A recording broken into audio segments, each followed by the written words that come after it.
A few years ago, I rented a house in the countryside. My neighbors were a married couple named Lisa and Michael. They had 2 young children, a boy and a girl. They were a nice, quiet family and pretty much kept to themselves. One night, I was awakened by a blood-curdling scream. It sounded like it was coming from the house next door. I jumped out of bed, threw on my dressing gown and ran downstairs. When I got to my front gate, 2 small figures came flying at me and almost knocked me off my feet. I realized it was the kids who lived next door, but I was stunned by their appearance. The boy was in his PJs and the girl was in her nightie. Their faces were deathly pale and they looked up at me with terror in their eyes. Both kids held onto me and began to cry. Their mother came rushing towards us and I could see she was terrified as well. "What happened?" I asked. "I heard screams. There's someone in our house," Lisa gasped, her voice shaking with fear. I heard someone in the kitchen. I was too afraid to go check. Then I heard someone climbing the stairs and I heard the door to my children's bedroom opening. Then I heard my daughter screaming. It was terrible. I immediately got the kids and we ran out. "Did you see who it was?" I asked. "No," she replied. The children ran out of the bedroom. I didn't dare to check it. "Please help us. We need to call the police." I looked at the children, still trembling with fear. "Where's their father?" I asked. "He's working the night shift," Lisa said. I told them to go into my house and call the police. She thanked me, took her children by the hand and ran to my house. I decided to check out their house. The front door was standing open. It was dark and silent. All of a sudden, I felt a cold chill run down my spine.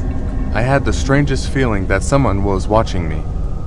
In the back of my mind, a little voice kept telling me, "It's a trap." I don't know what came over me, but at that moment, I was very scared.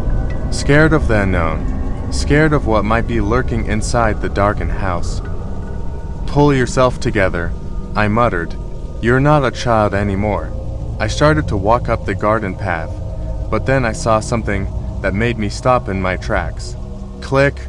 In one of the upstairs windows, the light suddenly came on. The house was supposed to be empty. I looked up at the lighted window, but I didn't see anything, just curtains blowing in the breeze. "There's something up there," the little voice in my head whispered, "and it's not afraid of being found. In fact, it wants you to find it." I tried to tell myself I was just being silly. How stupid was it for an adult man to be afraid to go into a house because he is afraid of ghosts? If it's a thief, I thought to myself, then why would they switch on the lights? Click! The light turned off. What the hell? I thought and took a few steps back. I still did not see anything in the darkness, but I felt goosebumps rising on my skin. Click! The light turned on again. When I looked up at the window, my heart skipped a beat. There was a dark figure standing there. It was a woman. Her skin was taut and shriveled and her hair was long and unkempt. She looked like a corpse. She just stared down at me with her hollow, empty eye sockets and she smiled a dead smile. Click! The light went out. I turned and ran back to my own house.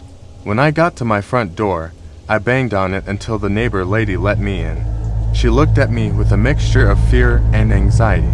My face was pale and my eyes were so frightened that the children began to cry again. "Water," I panted. "I need water." Lisa grabbed a glass, filled it with water and handed it to me. I downed it in one gulp. My heart was pounding and I had broken into a cold sweat. I was afraid that I was having a heart attack. "Did you call the police?" I asked, trying to pull myself together. "They're on their way," she said. "Did you check the house?" Let's just wait for the police," I replied. A few minutes later, the police finally arrived. They searched the house from top to bottom, but they didn't find any thief. There was no one there at all. The police questioned the neighbors, but nobody had seen or heard anything. When they questioned me, I didn't tell them what I had seen. What could I tell them? That I had seen a dead woman in the window, smiling an unearthly smile. Nobody would believe me. The police eventually finished up their business and left to take care of more important things. Around 7 o'clock in the morning, the woman's husband came home. The children were glad to see him, and together, the family returned to their house. I tried not to look at their house, especially at the upstairs window. After that crazy night, I began to have trouble sleeping. As soon as I closed my eyes, I would see the face of the dead woman. Then, life seemed to get back to normal. The neighbors gradually managed to forget all about the incident. No one screamed during the night, and I didn't see any dead bodies standing in windows. Everything seemed to be back on track and life was good. But one evening, about a month later, I heard someone knocking on my front door. The knock was loud and strong. They kept banging and banging as if they were going to break my door down. I looked through the peephole and saw that it was the neighbor lady, Lisa. I opened the door and found her standing there, grinning at me. "What happened?" I asked. She didn't reply. She just smiled and walked straight past me. She went into my house and turned left, into the living room. She left me standing on the doorstep, dumbfounded. That fixed smile on her face unnerved me. It was so creepy, almost inhuman. It made me shiver from head to toe. It was dark outside and no birds were singing. I was about to follow her inside, when I heard voices coming from the house next door. When I glanced over the fence, I saw the neighbor children playing in the front yard. Then I froze. I could not believe what I was seeing. Lisa was there. She was standing there in her front yard, playing with the children. I couldn't move. It felt like my entire body was paralyzed with fear. The little voice in my head was asking only one question: if Lisa is over there, then who is in my living room? I didn't stop to check. I immediately ran to the house next door and asked my neighbors to call the police. 2 officers arrived and searched my house from top to bottom, but they didn't find a living soul. How could they? The only person in my house was a dead woman. The next morning, I left the house and I didn't come back. Now I live in a city where there are more live people and less dead.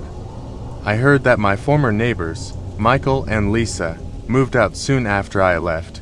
I asked around and one of my friends said that the reason they moved was because the mother and father of the family had gone insane.